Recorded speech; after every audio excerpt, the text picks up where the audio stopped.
जय माता दी दोस्तों, मैं भावनी मिश्रा अपने चैनल में आप सभी का एक बार फिर से स्वागत करती हूँ। कैसे हैं आप लोग? आशा करती हूँ आप सब स्वस्थ और सुरक्षित होंगे। हरतालिका तीज का व्रत आने वाला है, तो सबसे पहले आप सभी को हरतालिका तीज व्रत की बहुत बहुत शुभकामनाएं। इस वीडियो में मैं आपसे शेयर करने जा रही हूँ कि हरतालिका तीज व्रत के दिन हमें कौन से ऐसे काम है जिसे भूल कर भी नहीं करना चाहिए, किन किन बातों और नियम का हमें ध्यान रखना है। ये सारी बातें इस वीडियो में मैं आपसे शेयर करूंगी। तो सबसे पहले मैं आपको बता दूं कि 18 सितंबर 2023 दिन सोमवार को हरतालिका तीज का व्रत रखा जाएगा और व्रत वाले दिन हमें कुछ नियमों और कुछ बातों का विशेष ध्यान रखना है ताकि जो हमारा वैवाहिक जीवन है वह सुखमय बना रहे। हम अगर उन बातों का ध्यान नहीं रखते हैं तो हमारे वैवाहिक जीवन में खटास आ सकती है, तो इस बात का ध्यान रखना चाहिए। तो आइए मैं आपको बताती हूँ किन किन बातों का हमें ध्यान रखना है, कौन सी चीज हमें भूल कर नहीं करनी है। सबसे पहला ये कि काले रंग से परहेज करना चाहिए। जैसा कि हम सभी जानते हैं कि हरतालिका तीज का जो व्रत है वह सुहाग के लिए रखा जाता है, तो इस दिन काले रंग के वस्त्र नहीं पहनने चाहिए। काले रंग की चूड़ियां, काले रंग के कपड़े, बिंदी ये सब नहीं पहनने चाहिए क्योंकि हिंदू धर्म में काले रंग को अशुभ माना जाता है।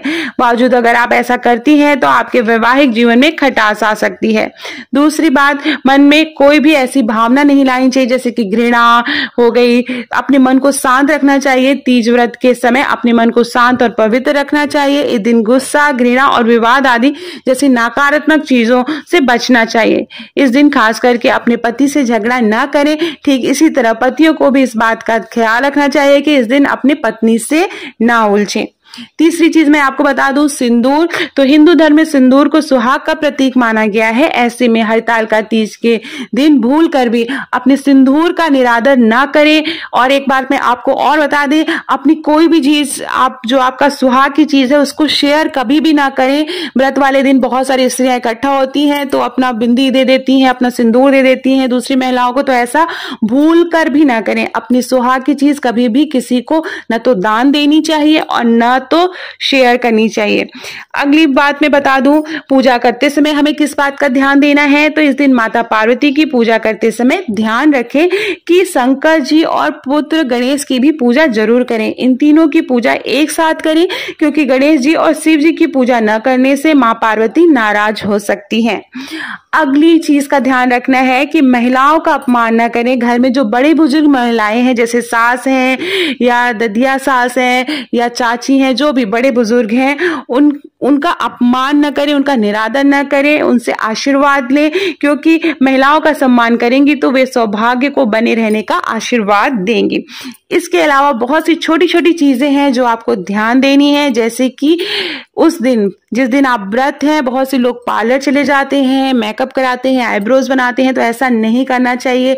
न तो इस दिन बाल कटवाने चाहिए, न तो नेल काटने चाहिए, न बालों में तेल लगाना चाहिए। इन छोटी छोटी चीजों का ध्यान रखना है। एक चीज मैं और बता दूं, महिलाएं अक्सर क्या करती हैं कि पूजा के लिए तैयार होती हैं, 16 श्रृंगार करती हैं आजकल की महिलाएं। उसके बाद क्या करती हैं कि सभी श्रृंगार की वस्तुएं उतार के रख देती हैं, चूड़ी निकाल के रख देती हैं, तो ऐसा नहीं करना चाहिए। जब भी कोई तीज त्योहार हो और आप पूरी तरह से तैयार हैं तो उस चूड़ी या बिंदी पूजा के बाद कभी भी नहीं निकालनी चाहिए। जो सुहाग की चीजें हैं उसे आप पहने रहिए 3-4 दिन, उसके बाद आप बदल सकते हैं, तुरंत से नहीं उतारना चाहिए। तो इस बात का ध्यान रखना चाहिए। व्रत वाले दिन आप अगर जिस दिन व्रत है उस दिन घर के और सदस्य जो व्रत नहीं है उनको भी ध्यान रखना चाहिए कि प्याज, लहसुन, मांस, मदिरा इन सारी चीजों का घर में प्रवेश वर्जित रखना चाहिए। उस दिन आप खाने में ये सारी चीजें न डालें, बाकी लोगों को भी सात्विक भोजन कराएं। उसके बाद एक चीज का और ध्यान रखें, जब भी पूजा में बैठे तो अगर हो सके तो अपने पति के साथ पूजा में शामिल हो, कथा सुने और आरती सुने और घर के बाकी बच्चों और बड़े बुजुर्गों को भी पूजा में शामिल करें। तो इन छोटी छोटी चीजों का ध्यान रखने से हमारा जो व्रत है वो फलीभूत होता है। व्रत के बाद दान करना ना भूलें। एक दिन का खाना जिसको सीधा बोलते हैं वो पंडित जी को दान करें, किसी जरूरतमंद को दान करें। जो बाया की थाली, जो सुहाग की थाली होती है जो अलग से चढ़ाई अपना प्रसाद अलग रखें, अपने सुहाग का सामान अलग रखें जो चढ़ाया है, और जो देने वाला है दान के लिए उसको अलग रखें, तो वो किसी सुहागिन महिला को जरूर दें। तो इन छोटी छोटी चीजों का ध्यान रखने से हमारा जो व्रत है वो फलीभूत होता है। माँ गौरी हम सबका सुहाग बनाए रखें। इसी के साथ ये वीडियो का एंड करती हूँ। आप सभी को फिर से हरताल का तीज व्रत की बहुत बहुत शुभकामनाएं।